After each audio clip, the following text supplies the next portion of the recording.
नमस्कार विद्यार्थी मित्रों, आज हम 12वीं कक्षा की हिंदी में 18वां गद्य मेरे राम का मुकुट भीग रहा है कि उत्तरार्ध का अध्ययन करेंगे।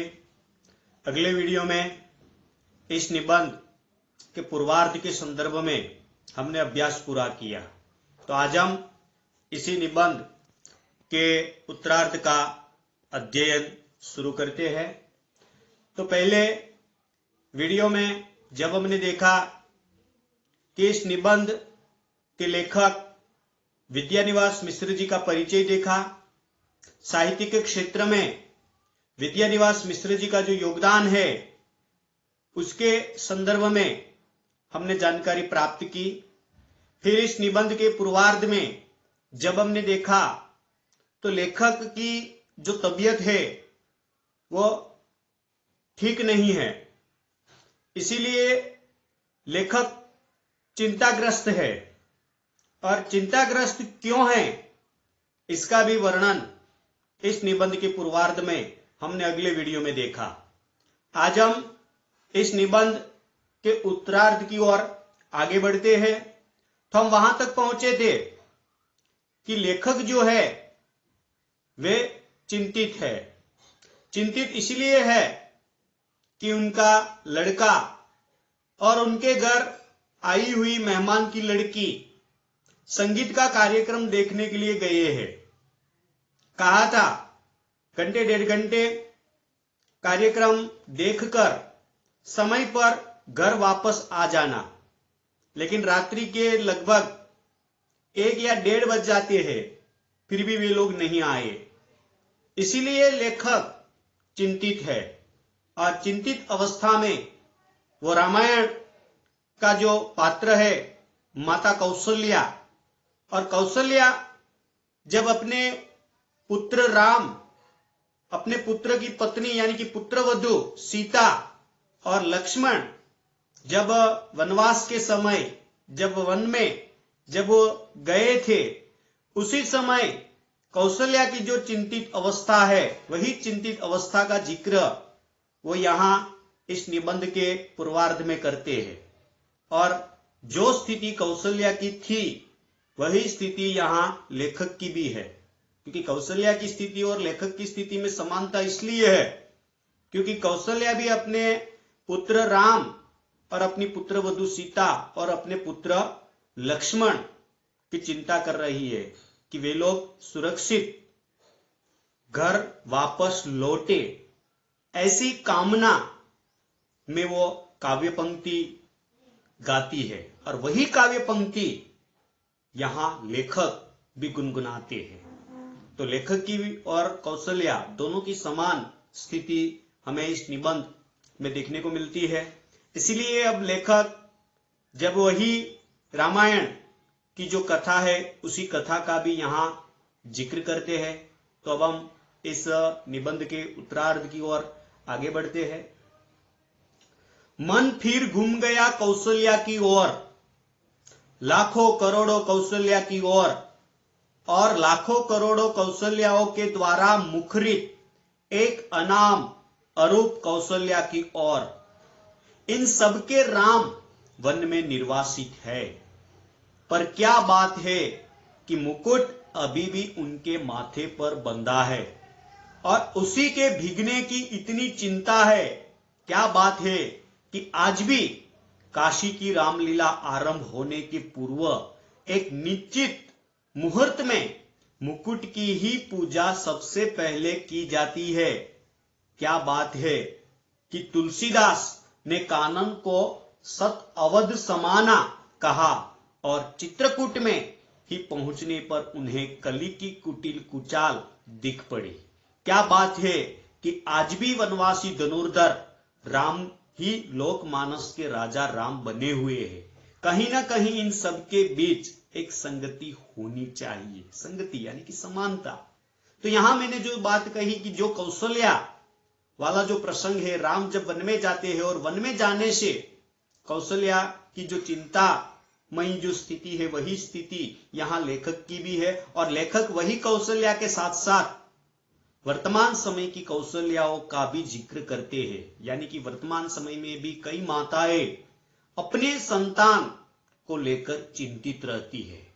कभी कभी कोई संतान शिक्षा अर्थे एक राज्य से दूसरे राज्य में जाते हैं या एक देश से दूसरे देश में जाते हैं पढ़ाई लिखाई करने के लिए, या कोई व्यवसाय अर्थे जब एक देश से दूसरे देश में या एक राज्य से दूसरे राज्य में जब वो जाते हैं, तब उनकी माता वो की जो स्थिति है वो कौशल्या की स्थिति के समान देखने को मिलती है, क्योंकि वो व्यवसाय अर्थे गया हो या पढ़ाई अर्थे गया हो, लेकिन माता की जो चिंता है वो चिंता बनी रहती है, क्योंकि उन्हें ये चिंता इसलिए होती है कि मेरे लाल को, मेरे पुत्र को कोई आपत्ति या कोई समस्या तो सताती नहीं होगी ना।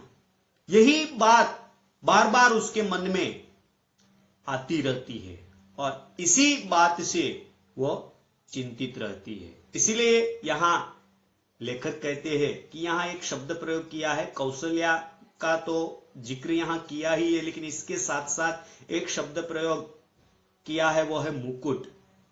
तो यहां मुकुट का अर्थ जो है प्रतीकात्मक रूप से विद्यानिवास मिश्र जी ने इस शब्द का प्रयोग किया है। तो मुकुट का अर्थ है स्नेह, प्रेम, वात्सल्य भाव। तो इसलिए यहां ये कहते हैं कि जब काशी में रामलीला का आयोजन होता है तो सर्वप्रथम मुकुट की पूजा होती है और मुकुट की पूजा होने के बाद ही रामलीला का आरंभ होता है। तो ये जो मुकुट है वो तो राजा राम ने अपने माथे पर धारण किया, तो वो मुकुट जो है वो मुकुट सिर पर धारण करने वाले मुकुट की बात नहीं है। यहां विद्यानिवास मिश्र जी ने इस मुकुट शब्द का प्रयोग किया है स्नेह के रूप में, वात्सल्य के रूप में। इसीलिए तो वो काव्य पंक्ति के माध्यम से कहते हैं कि मेरे राम भीगे तो भले भीगे, लेकिन उनका मुकुट भीगना नहीं चाहिए। लक्ष्मण भीगे तो भले भीगे, लेकिन उसका दुपट्टा नहीं भीगना चाहिए। सीता भीगे तो भले भीगे, लेकिन उसका सेनुरवा, सेनुरवा का मतलब है सिंदूर, वो नहीं भीगना चाहिए। इसलिए कहते हैं कि हमें उनके प्रति हमारा जो स्नेह भाव है, वात्सल्य भाव जो है वो वैसा का वैसा बना रहे, और वही वात्सल्य, वही स्नेह उनकी सुरक्षा करता रहे। इसीलिए जब रामलीला के आयोजन में जब होता है रामलीला का आयोजन और रामलीला का प्रारंभ जब होता है तो उसके पहले मुकुट की पूजा करते हैं। आगे अभिषेक की बात चली, मन में अभिषेक हो गया और मन में राम के साथ राम का मुकुट प्रतिष्ठित हो गया। मन में प्रतिष्ठित हुआ इसलिए राम ने राजकीय वेश उतारा, राजकीय रथ से उतरे, राजकीय भोग का परिहार किया, पर मुकुट तो लोगों के मन में था, कौशल्या के मातृ स्नेह में था। वह कैसे उतरता? वह मस्तक पर विराजमान रहा और राम भीगे तो भीगे, मुकुट न भीगने पाए, इसकी चिंता बनी रही। राजा राम के साथ उनके अंगरक्षक लक्ष्मण का कमरबंद दुपट्टा भी प्रहरी की जागरूकता का उपलक्षण न भीगने पाए और अखंड सौभाग्यवती सीता की मांग का सिंदूर न भीगने पाए। सीता भले ही भीग जाए, राम तो वन से लौट आए, सीता को लक्ष्मण फिर निर्वासित कर आए, पर लोकमानस में राम की वन यात्रा अभी नहीं रुकी। मुकुट, दुपट्टे और सिंदूर के भीगने की आशंका अभी भी साल रही है। कितनी अयोध्याएं बसी, उजड़ी, पर निर्वासित राम को असली राजधानी जंगल का रास्ता अपने कांटों, कुशों, कंकड़ों, पत्थरों को वैसे ही ताजा चुभन लिए हुए बरकरार है, क्योंकि जिनका आसरा साधारण गंवार आदमी भी लगा सकता है, वे राम तो सदा निर्वासित ही रहेंगे और उनके राजपाट को संभालने वाले भरत अयोध्या के समीप रहते हुए भी उनमें भी अधिक निर्वासित रहेंगे। निर्वासित ही नहीं बल्कि एक काल कोठरी में बंद जिलावंती की तरह दिन बिताएंगे। तो यहां इस गद्यांश में, इस पैराग्राफ में विद्यानिवास मिश्र जी ने वो रामायण के वो प्रसंग का जिक्र किया है कि रामायण में जब हम देखते हैं कि रात के समय ये तय किया गया था कि सुबह होते अयोध्या का नया राजा यानी कि राम का राज्याभिषेक होने वाला है। ये खबर पूरे अयोध्या वासियों को मिल गई थी, लेकिन जब सुबह हुई तो जो तय किया गया था वो उल्टा हो गया। यानी कि राम का जो राज्याभिषेक होने वाला था वहां राम को निर्वासित किया गया, यानी कि राम को अयोध्या से निर्वासित किया गया, यानी कि 14 साल का वनवास राम को दिया गया। जहां मिलना था राज्याभिषेक यानी कि अयोध्या की राजगद्दी मिलने वाली थी, वही राजगद्दी की जगह पर राम को मिला 14 साल का वनवास। राम को तो 14 साल का वनवास मिला, लेकिन इसके साथ सीता और लक्ष्मण को भी 14 साल का वनवास मिला है। और इसीलिए यहां इसी बात को लेकर जो कौशल्या की जो चिंता है, जिसके बारे में मैंने अभी भी पहले ही बात कही कि राम भीगे तो भले भीगे लेकिन उसका मुकुट नहीं भीगना चाहिए, लक्ष्मण भीगे तो भले भीगे लेकिन उसका दुपट्टा नहीं भीगना चाहिए, और सीता भीगे तो भले भीगे लेकिन उसका सिंदूर भीगना नहीं चाहिए। तो इस प्रसंग का यहां इसलिए जिक्र किया है कि जो माताएं अपनी संतान को लेकर जो चिंतित रहती है, तो वो यही चाहती है कि भले संघर्ष का सामना उन्हें करना पड़े, लेकिन उनकी प्रति उनका जो कार्य के प्रति जो संकल्प है वो संकल्प बना रहना चाहिए। इसीलिए वो उन्हें विश्वास है कि मेरी संतान सक्षम है, जहां भी वो गए हैं वहां सुरक्षित ही रहेंगे। फिर भी जब उनके स्नेह, उनका जो वात्सल्य भाव है, वो वात्सल्य भाव ये बात मानने के लिए तैयार नहीं होता, इसलिए वह चिंता में ग्रस्त रहते हैं। जिस प्रकार कौशल्या चिंताग्रस्त देखने को मिलती है, वैसे ही वर्तमान समय की कौशल्याएं भी अपनी अपनी संतान को लेकर चिंताग्रस्त रहती है। और एक दूसरी बात यहां ये कही है कि राम को तो 14 साल का वनवास मिला, अयोध्या से निर्वासित हो गए, तो लोगों ने ये सोचा कि भाई राम की जगह पर अयोध्या का नया राजा कौन बनेगा, तो कि भरत। लेकिन भरत भी राज्याभिषेक भरत का भी नहीं हुआ था, क्योंकि भरत ने भी ये जो निर्णय है, जब राम को 14 साल का वनवास मिला तो भरत को ये बात अच्छी नहीं लगी, इसलिए भरत ने भी अपने माता पिता का जो फैसला था वही फैसले को ठुकरा देता है। और वहां अयोध्या के बाहर राम ने जिस प्रकार राजकीय वेश उतार दिया था, वैसे ही भरत ने भी अपना राजकीय वेश उतार देते हैं, अपना मुकुट भी उतार देते हैं, और वही अयोध्या के बाहर वो वहां एक कुटीर में 14 साल तक वो राम की प्रतीक्षा में बैठ जाते हैं। इसीलिए अंत में जो शब्द किया ना, वाक्य प्रयोग किया है विद्यानिवास मिश्र जी ने कि भरत अयोध्या के समीप रहते हुए भी उनमें भी अधिक निर्वासित रहेंगे। भरत तो अयोध्या के समीप ही था, फिर भी राम से ज्यादा निर्वासित तो भरत रहे। और यहाँ एक कालकोठरी शब्द का भी प्रयोग किया है कि कालकोठरी में बंद जिलाबंदी की तरह दिन बिताएंगे। कालकोठरी में जिस प्रकार से मनुष्य को कैद किया जाता है, और इसी प्रकार जब कोठरी में बंद जिस प्रकार से अपने दिन काटते हैं, वैसे भरत भी कालकोठरी में अपने दिन बिताएंगे, क्योंकि भरत ने भी इस फैसले को नहीं स्वीकारा था। हाँ, भरत की मां के कारण ही, कैकेयी के कारण ही राम को वनवास मिला, और कैकेयी ने अपने पति दशरथ से अपने बेटे भरत के लिए यह अयोध्या की गादी मांगी थी, लेकिन भरत अपनी माता के इस फैसले से वो राजी नहीं हुआ था। इसीलिए भरत भी वहां अयोध्या के समीप ही रहकर एक काल कोठरी में जिस प्रकार जिलावंती दिन काटते हैं, वैसे ही भरत भी वहां अपने दिन काटते हैं। आगे सोचते सोचते लगा कि इस देश की ही नहीं पूरे विश्व की एक कौशल्या है जो हर बारिश में बिसुर रही है। मोरे राम के बीजी मुकुट, मेरे राम का मुकुट भी रहा होगा। मेरी संतान ऐश्वर्य की अधिकारिणी संतान वन में घूम रही है, उसका मुकुट उसका ऐश्वर्य भीग रहा है। मेरे राम कब घर लौटेंगे, मेरे राम के सेवक का दुपट्टा भीग रहा है। पहुरुए का कमर बंद भीग रहा है, उसका जागरण भीग रहा है। मेरे राम की सहचरिणी सीता का सिंदूर भीग रहा है, उसका अखंड सौभाग्य भीग रहा है। मैं कैसे धीरज धरूं? मनुष्य की इस सनातन नियति से एकदम आतंकित हो उठा। ऐश्वर्य और निर्वासन दोनों साथ साथ चलते हैं। जिसे ऐश्वर्य सौंपा जाने को है, उसको निर्वासन पहले से ही बना है। जिन लोगों के बीच रहता हूं वे अभी मंगल, सभी मंगल नाना के नाती है। वे मुद मंगल में ही रहना चाहते हैं। मेरे जैसे आदमी को वे निराशावादी समझकर बिरादरी से बाहर ही रखते हैं। डर लगता रहता है कि कहीं उड़कर उन्हें भी दुख न लग जाए, पर मैं अशेष मंगल कांक्षाओं के पीछे से झांकती हुई दुर्निर्वार शंकाकुल आंखों में झांकता हूं तो मंगल का सारा उत्साह फीका पड़ जाता है और बदन नवार न दिखकर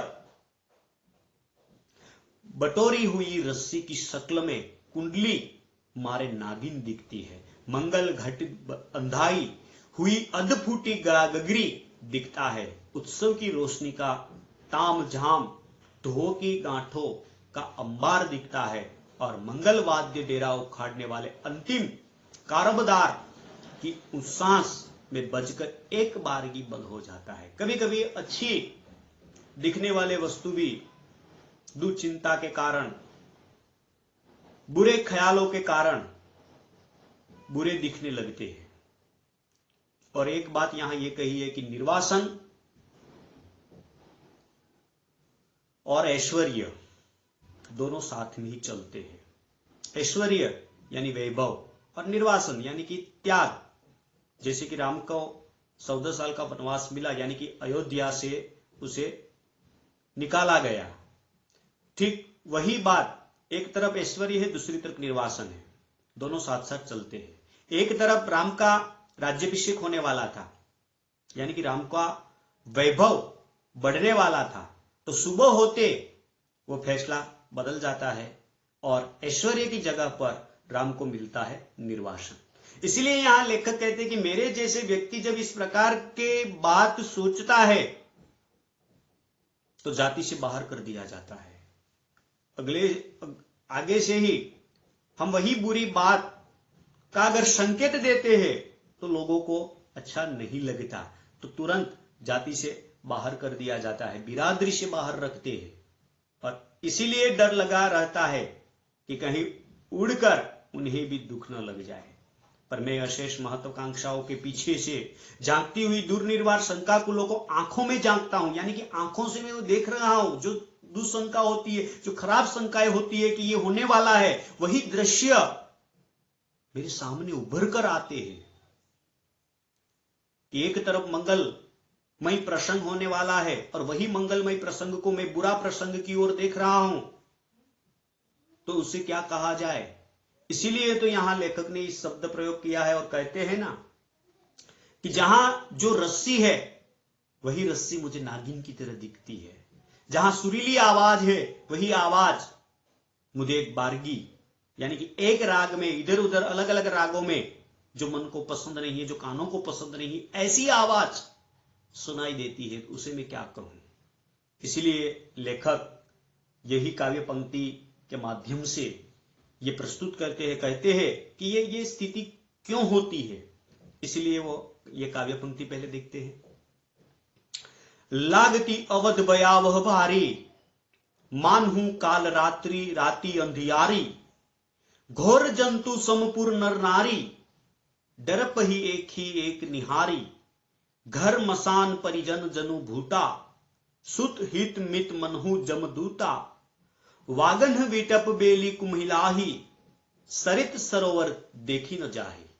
बहुत बढ़िया काव्य पंक्ति का जिक्र यहां विद्यानिवास मिश्र जी ने किया है और इस काव्य पंक्ति का अर्थ भी यहां इसी पैराग्राफ में प्रस्तुत किया है। तो देखते हैं ये काव्य पंक्ति क्या कहती है। कैसे मंगलमय प्रभात की कल्पना थी और कैसी अंधेरी काल रात्रि आ गई। वो आगे कह लिखते हैं ना कि लागती अवध भयावह बारी, मानहू काल रात्रि अंधियारी।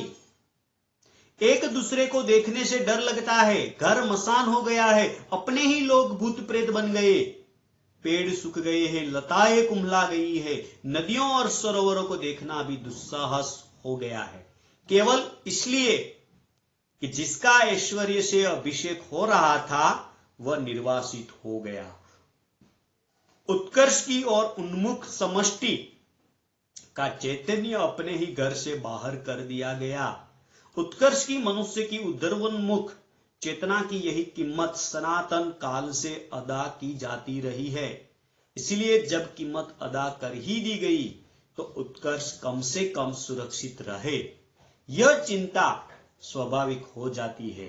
राम भीगे तो भीगे, राम के उत्कर्ष की कल्पना न भीगे, वह हर बारिश में, हर दुर्दिन में सुरक्षित रहे। नर के रूप में लीला करने वाले नारायण निर्वासन की व्यवस्था झेले, पर नर रूप में उनकी ईश्वरता का बोध दमकता रहे। पानी की बूंदों की झालर में उसकी दीप्ति छिपने न पाए। उस नारायण की सुख सेज बने अनंत के अवतार लक्ष्मण भले ही बिगते रहे, उनका दुपट्टा, उनका अहर्निश जागरण न भीजे। शेषी नारायण के ऐश्वर्य का गौरव अनंत शेष के जागर संकल्प से ही सुरक्षित हो सकेगा, और इन दोनों का गौरव जगजननी आद्य शक्ति के अखंड सौभाग्य सीमंत सिंदूर में रक्षित हो सकेगा। उस शक्ति का एक निष्ठ प्रेम पाकर राम का मुकुट है, क्योंकि राम का निर्वासन वस्तुतः सीता का दोहरा निर्वासन है। राम तो लौटकर राजा होते हैं, पर रानी होते ही सीता राम द्वारा वन में निर्वासित कर दी जाती है। राम के साथ लक्ष्मण है, सीता है। सीता वन्य पशुओं में घिरी हुई विजन में सोचती है कि प्रसव की पीड़ा हो रही है, कौन इस बेला में सहारा देगा, कौन प्रसव के समय प्रकाश दिखलाएगा, कौन मुझे संभालेगा, कौन जन्म के गीत गाएगा। बहुत बड़ी बात इस पैराग्राफ के संदर्भ में विद्यानिवास मिश्र जी ने प्रस्तुत की है। एक तरफ राम का राज्याभिषेक होने वाला था, यह खबर पूरे अयोध्या वासियों को मिल गई थी, और सुबह होते ही ये जो फैसला है वो फैसला बदल दिया जाता है। जहां ऐश्वर्य मिलने वाला था, जहां राम का उत्कर्ष होने वाला था, वही ऐश्वर्य और वही उत्कर्ष की जगह राम को मिलता है निर्वासन, यानी कि 14 साल का वनवास। और इसी बात से पूरे अयोध्यावासी, कौशल्या के साथ साथ पूरे अयोध्यावासी भी चिंतित है, और मन ही मन वह ईश्वर से प्रार्थना करते हैं कि उनका उत्कर्ष, उनका ऐश्वर्य वैसा का वैसा बना रहे। और एक बात यहां विद्यानिवास मिश्र जी ने यह भी प्रस्तुत की है कि राम का तो निर्वासन हुआ, तो राम के साथ सीता का भी निर्वासन हुआ था और लक्ष्मण का भी निर्वासन हुआ था। राम, लक्ष्मण, सीता निर्वासन का समयावधि पूरी करने के बाद अयोध्या वापस आते हैं और अयोध्या के राजा राम बन जाते हैं। लेकिन जब राजा राम बनने के बाद सीता को निर्वासन मिलता है, इसलिए सीता का यह दूसरा निर्वासन है। और लक्ष्मण सीता को जंगल में छोड़कर अयोध्या वापस चला जाता है, और तब सीता की जो दयनीय स्थिति है, पीड़ाजनक जो स्थिति है, वह स्थिति का जिक्र यहां विद्यानिवास मिश्र जी ने प्रस्तुत किया है। इस सीता, राम के साथ तो लक्ष्मण और सीता थे, लेकिन यहां सीता के साथ कौन है? कोई नहीं है। और उसी क्षण सीता मन ही मन ये सोचती है कि एक तरफ प्रसव पीड़ा हो रही है, तो वही प्रसव पीड़ा में मेरा साथ कौन देंगे, और जब मैं बच्चे को जन्म दूंगी तो उसके जन्म के गीत कौन गाएंगे। यही बात को लेकर यहां सीता की जो स्थिति है वो भी एकदम चिंतित अवस्था में यहां सीता का जिक्र विद्यानिवास मिश्र जी ने प्रस्तुत किया है। आगे, कोई गीत नहीं गाता, सीता जंगल की सूखी लकड़ी बीनती है, जलाकर अंजोर करती है और जुड़वा बच्चों का मुंह निहारती है। दूध की तरह अपमान की ज्वाला में चित्त कूद पड़ने के लिए उफनता है और बच्चों की प्यारी और मायूस सूरत देखते ही उस पर पानी के छींटे पड़ जाते हैं और उफान दब जाता है। यहां सीता को जब निर्वासित किया गया, जंगल में सीता अपने दिन गुजारती है, 2 जुड़वा बच्चों को जन्म देती है और दोनों बच्चों को जब वो जन्म देने के बाद जब उसके मन में ख्याल आता है तो उसका मन जो है उसमें कई प्रकार के क्रोध का उफान आता है। और जब वो गुस्से का और क्रोध का जब उफान आता है, उसी समय सीता जब अपने दोनों बच्चों की प्यारी सूरत को जब अपनी नजर के सामने रखती है तो उनका जो गुस्से का जो उफान था, क्रोध का जो उफान है, वो उफान बैठ जाता है। क्योंकि वह भी जब यहां अकेले में जब वो दिन गुजारती है तो उन्हें भी ये बुरा लगता है। कभी कभी उनके मन में भी कई प्रकार का गुस्सा, कई प्रकार के क्रोध उत्पन्न होते हैं, लेकिन वही बुरे दिनों में जब अपने बच्चों की प्यारी सी सूरत देखती है तो जो उनके मन में जो बुरे ख्याल आते हैं, जो क्रोध भरे जो विचार आते हैं, वो सारे के सारे विचार वो दब जाते हैं। कैसे दब जाते हैं? क्योंकि अपने प्यारे बच्चों की प्यारी और मासूम सूरत देखने से उफान दब जाता है। पर इस निर्वासन में भी सीता का सौभाग्य अखंडित है। वह राम के मुकुट को तब भी प्रमाणित करता है। मुकुटधारी राम को निर्वासन से भी बड़ी व्यथा देता है और एक बार अयोध्या जंगल बन जाती है, स्नेही रसदार रेत बन जाती है, सब कुछ उलट पुलट जाता है।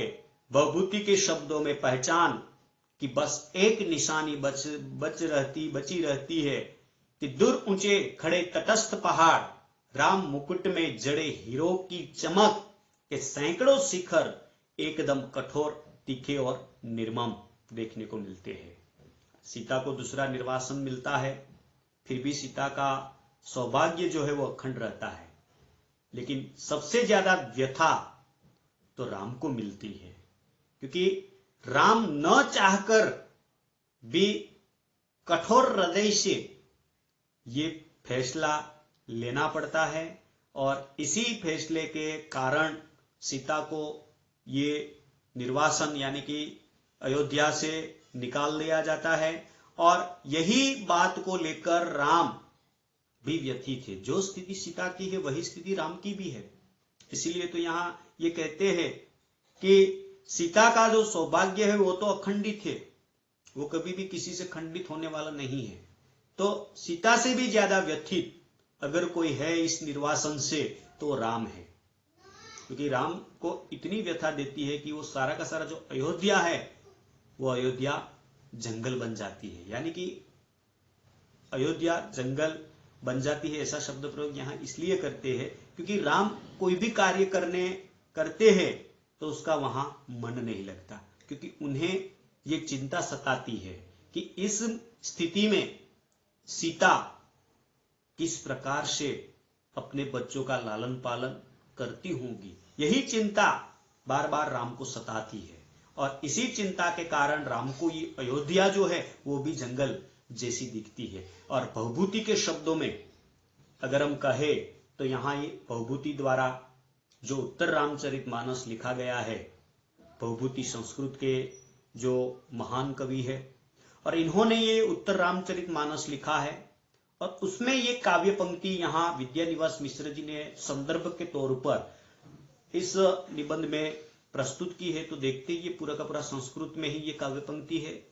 पुरा यत्र स्त्रोतः पुलिन मधुना तत्र सरिताम विपर्यासम यातो धन्य विरल भावः क्षितिरुहाम बहो कलाद दुष्टम यह परिमीव मन्ये वनमिदम निवेश शैलानाम तदिदमिति बुद्धिम दृढ़यति। तो यहां ये कहते हैं, भवभूति ने जो ये वर्णन किया है कि जब सीता का जब दूसरा निर्वासन होता है तब राम की जो स्थिति है वो एकदम दयनीय है, एकदम व्यथित है। राम को पूरी की पूरी ये जो अयोध्या नगरी जो है वह भी उन्हें जंगल जैसी प्रतीत होती है।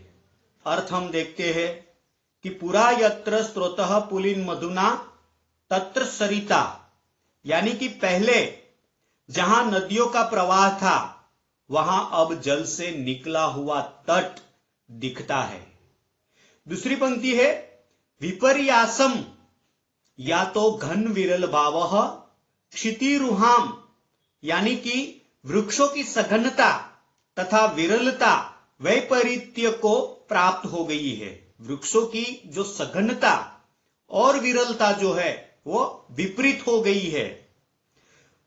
वहो कालाद दुष्टम अपरिमेव मन्ये वन मिदम, यानी कि बहुत समय के बाद देखा हुआ यह वन मुझे अन्य जैसा लग रहा है, क्योंकि बहुत समय के बाद जिस वन को मैं देख रहा हूं वह वन मुझे अन्य जैसा लग रहा है।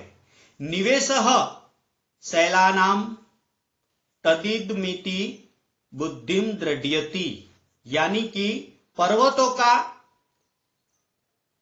का अवस्थान, यानी कि पर्वत जिस स्थान पर है वही स्थान वही है, इस प्रकार के विचार को दृढ़ करता है।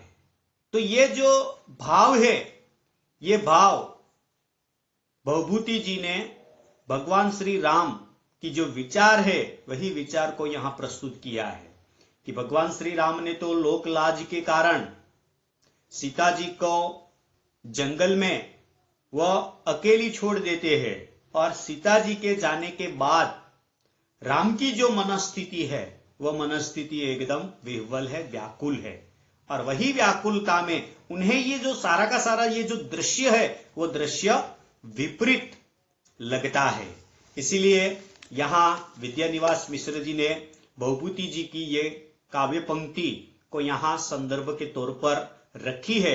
अब हम इस काव्य पंक्ति से आगे बढ़ते हैं। राम का मुकुट इतना भारी हो उठता है कि राम उस बोझ से कराह उठते हैं, और इस वेदना के चित्कार में सीता के माथे का सिंदूर और दमक उठता है, सीता का वर्चस्व और प्रखर हो उठता है।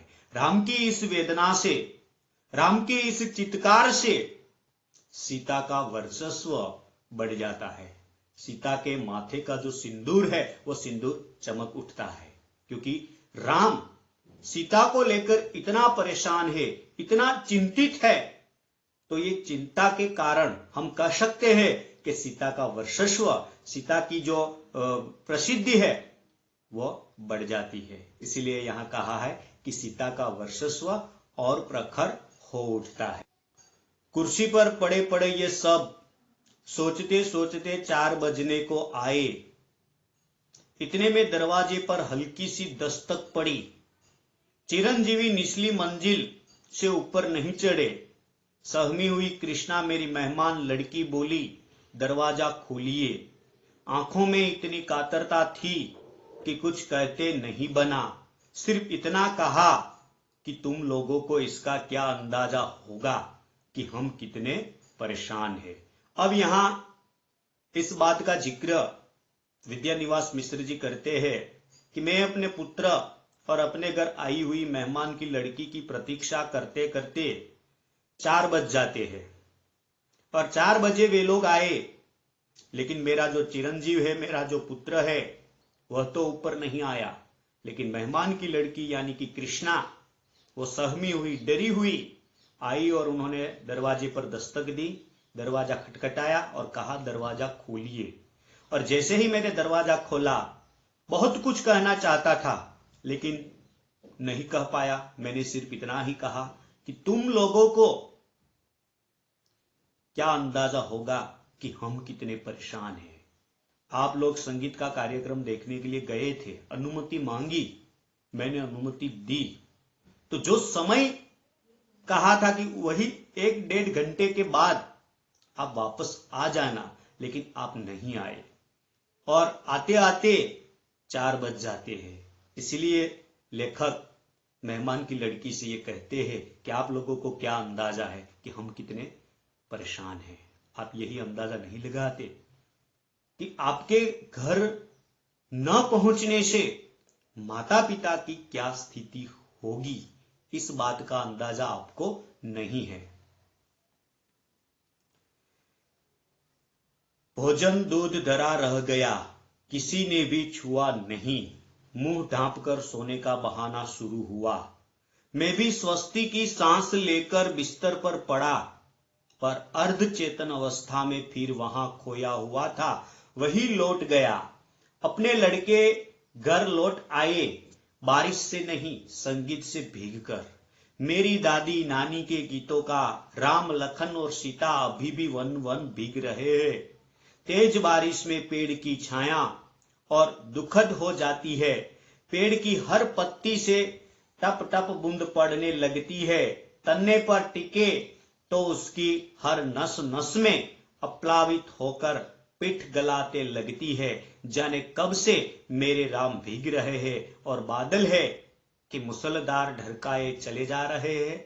इतने में मन में एक चोर धीरे से फुसफुसाता है, राम तुम्हारे कब से हुए?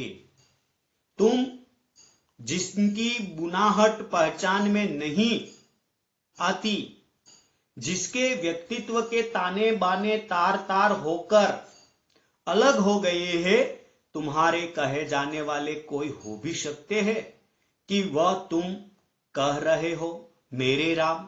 और चोर की बात सच लगती है।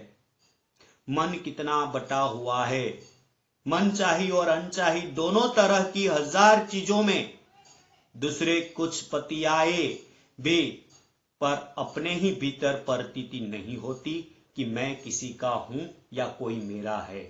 पर दूसरी ओर यह भी सोचता हूं कि क्या बार बार विचित्र से अनमनेपन में अकारण चिंता किसी के लिए होती है? यह चिंता क्या पराये के लिए होती है? वह क्या कुछ भी अपनी नहीं है? फिर इस अनमनेपन में ही क्या राम अपनाने के लिए हाथ नहीं बढ़ाते आए? क्या न कुछ होना और न कुछ बनना ही अपनाने की उनकी बड़ी हुई शर्त नहीं है? तो यहां लेखक को एक तरफ से शांति हुई। शांति इसलिए हुई कि उनका पुत्र और उनके घर आई हुई मेहमान की लड़की सकुशल वापस घर लौट आए हैं, और इसी कारण लेखक को शांति का एहसास हुआ। इसलिए लेखक कहता है कि मैं अब सोने के लिए गया और नींद आई, लेकिन अर्ध निंद्रा, अर्ध चेतन अवस्था में मेरा मन फिर वही स्थान पर जाकर अटका जहां पहले से था। कि जिस प्रकार रामायण में कौशल्या की जो प्रसंग की कौशल्या की जो स्थिति है वही स्थिति पर जाकर पहुंचता है। इतने में लेखक यहां ये कहते कि एक चोर आकर मेरे कान में फुसफुसाता है और कहता है कि राम तुम्हारे कब के हो गए कि तुम राम की चिंता करते हो? और ये बात लेखक कहते हैं कि पहले तो मुझे अजीब सी लगी, लेकिन बाद में ये बात मुझे सही लगी, क्योंकि मन कितना ही बटा हुआ है, मन कितने विभागों में बटा हुआ है। कभी कभी मन चाही तो कभी कभी अनचाही, दोनों तरह की हजार चीजों में वो मन जो है वो भटकता रहता है। इसीलिए यहां अंत में भी लेखक कहते हैं कि क्या न कुछ होना और न कुछ बनना ही अपनाने की उनकी बड़ी हुई शर्त नहीं है? तो कहने का तात्पर्य यह है कि मन में जो बात नहीं चाहिए वही बात कभी कभार मन में बैठ जाती है, और वही बात को लेकर हम चिंतित रहते हैं, और वही चिंता के कारण मन में तनाव बढ़ता है, और वही तनाव हमें शांति का एहसास नहीं कराता। इसीलिए यहां लेखक को इस बात की शांति हो गई है कि मेरा पुत्र और मेहमान की लड़की सकुशल घर आ गए। तार टूट जाता है, मेरे राम का मुकुट भीग रहा है, यह भीतर से कहां पाऊं? अपनी उदासी से ऐसा चिपकाओ, अपने संकरे से दर्द से ऐसा रिश्ता, राम को अपना कहने के लिए केवल उनके लिए भरा हुआ हृदय कहां पाओ? राम को अपना कहने के लिए उनके जैसा हृदय में कहां पाओ? पहले तो कहता कि मेरे राम, चोर ने भी ये कहा था ना कि राम तुम्हारे कब के हो गए। तो यहां लेखक ये सोचते हैं कि ऐसा रिश्ता, ऐसा दर्द मैं अपना करने के लिए केवल उनके लिए भरा हुआ हृदय में कहां से लाऊं। मैं शब्दों में, घने जंगलों में हिरा गया हूं। जानता हूं इन्हीं जंगलों के आसपास किसी टेकड़ी पर राम की पर्णकुटी है, पर इन उलझने वाले शब्दों के अलावा मेरे पास कोई राह नहीं। मेरे पास तो उलझन वाले शब्द ही है, इसके अलावा मेरे पास कोई राह नहीं, यानी कि कोई रास्ता नहीं है। मैं राम की पर्णकुटी जो टेकरी पर है वहां जाऊं, लेकिन वहां जाकर मैं क्या कहूं? मेरे पास तो उलझन वाले शब्द ही है और इसके अलावा तो कुछ है ही नहीं। इसीलिए वो कहते हैं कि मेरे पास कोई राह नहीं। शायद सामने उपस्थित अपने ही मनोराज्य की युवराज, अपने बचे खुचे स्नेह के पात्र, अपने भविष्य के संकट की चिंता में राम के निर्वासन का जो ध्यान आ जाता है, उनसे भी अधिक एक बिजली से जगमगाते शहर में एक पढ़ी लिखी चंद दिनों की मेहमान लड़की के एक रात कुछ देर से लौटने पर अकारण चिंता हो जाती है। उसमें सीता का ख्याल आ जाता है। वह राम के मुकुट या सीता के सिंदूर के भीगने की आशंका से जोड़े न जोड़े, आज की दरिद्र अर्थहीन उदासी को कुछ ऐसा अर्थ नहीं दे देता जिससे जिंदगी से कुछ उबर सके।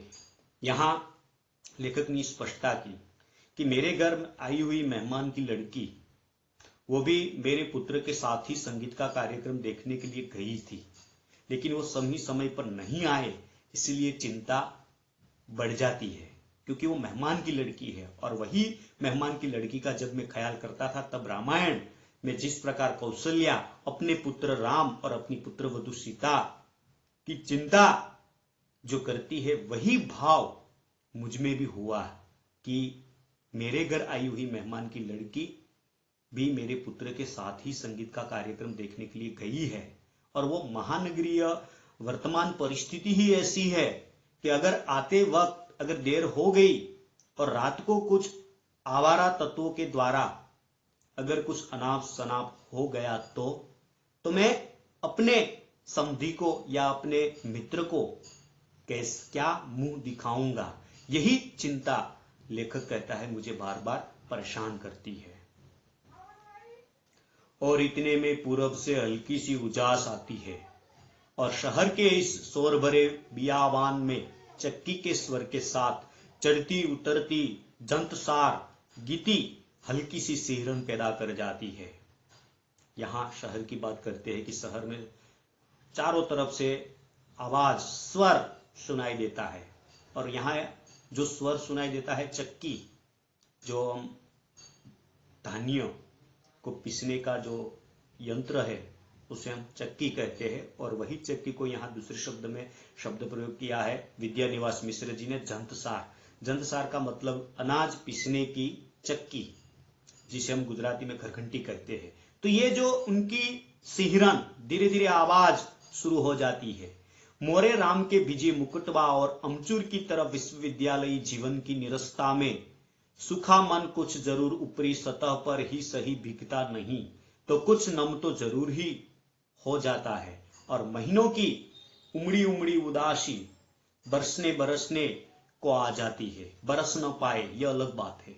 महीनों की जो उदासी है, वही उदासी बरसना चाहती है तो बरसते बरसते को आ जाती है, बरस भी जाती है। और कभी कभार ये बरसे नहीं तो ये अलग बात सी है, लेकिन कुछ भीतर भाव हो तब न बरसे। घर पर बरसने का यह भाव जिस ओर से आ रहा है उधर राह होनी चाहिए। ये जो भाव बरसता है तो जहां उनकी प्रतीक्षा करने वाला कोई हो, तभी ये भाव जो है वो बरसता है। उधर राह होनी चाहिए। इतनी असंख्य कौशल्याओं के कंठ में बसी हुई जो एक अरूप ध्वनिमयी कौशल्या है, अपनी सृष्टि के संकट में उसके सतत उत्कर्ष के लिए आकुल उस कौशल्या की ओर, उस मानवीय संवेदना की ओर ही कही राह है। घास के नीचे दबी हुई पर उस घास की महिमा अपरंपार है। उसे तो आज वन्य पशुओं का राजकीय संरक्षित क्षेत्र बनाया जा रहा है। नीचे ढंकी हुई राह तो सैलानियों के घूमने के लिए, वन्य पशुओं के प्रदर्शन के लिए, फोटो खींचने वालों की चमकती छवि यात्राओं के लिए बहुत ही रमणीक स्थली बनाई जा रही है। उस राह पर तुलसी और उनके मानस के नाम पर बड़े बड़े तमाशे होंगे, फुलझड़ियां दगेगी, सैर सपाटे होंगे, पर वह राह ढंकी ही रह जाएगी। केवल चक्की का स्वर, श्रम का स्वर, ढलती रात में, भीगती रात में अनसोए वात्सल्य का स्वर राह तलाशता रहेगा। किस और राम मुड़े होंगे, बारिश से बचने के लिए किस और बता दो सखी। तो ये जो अंतिम पैराग्राफ जो है, वही पैराग्राफ में विद्यानिवास मिश्र जी ने वर्तमान समय की जो रोजमर्रा की जो जिंदगी है और वही रोजमर्रा की जिंदगी के बारे में इन्होंने अपना अभिप्राय, अपने जो विचार है वो विचार प्रस्तुत किए हैं कि आजकल महानगरीय जीवन शैली जो है वो कितनी व्यस्त है। चारों तरफ कई अलग अलग प्रकार के स्वर सुनाई देती है और सब लोग अपने अपने व्यवसाय में पागलों की तरह दौड़ते हुए नजर आते हैं। और इसी जिंदगी में मानवीय संवेदना जो है वो दब गई है।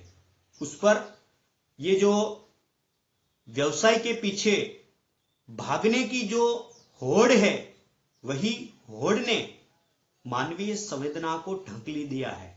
इसी कारण वो मानवीय संवेदना जो है वो उभर कर बाहर नहीं आती। तो जिस प्रकार रामायण में कौशल्या की जो विह्वलता है, कौशल्या की जो व्याकुलता है अपने राम के प्रति, ये संवेदना को यहां विद्यानिवास मिश्र जी ने इस निबंध में इसलिए जोड़ा है क्योंकि वर्तमान समय में भी कई कौशल्या है जो पौराणिक कौशल्या की तरह अपनी संतान के भविष्य को लेकर चिंतित है। अपनी विद्यानिवास मिश्र जी ने ये निबंध जो है, उस निबंध में मानवीय संवेदनाओं का मार्मिक वर्णन प्रस्तुत किया है। एक तरफ रामायण की कथा का आधार लिया गया है और रामायण काल में राम को लेकर कौशल्या का जो वात्सल्य प्रेम है, वही वात्सल्य प्रेम की बात कही है इस निबंध में। तो कहीं लेखक का जो वात्सल्य भाव है अपने पुत्र और अपने घर आई हुई मेहमान की लड़की के प्रति, इसका भी जिक्र इस निबंध में प्रस्तुत किया है।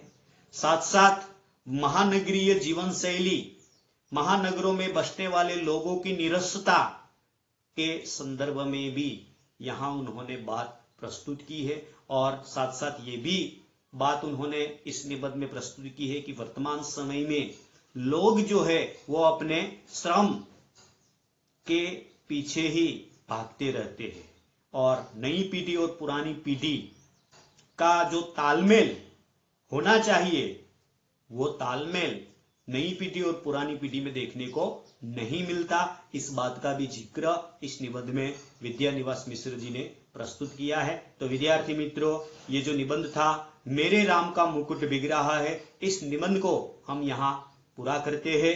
तो इस निबंध के अंदर जो स्वाध्याय से पहले शब्दार्थ है उसे आप अच्छी तरह से देख लेना।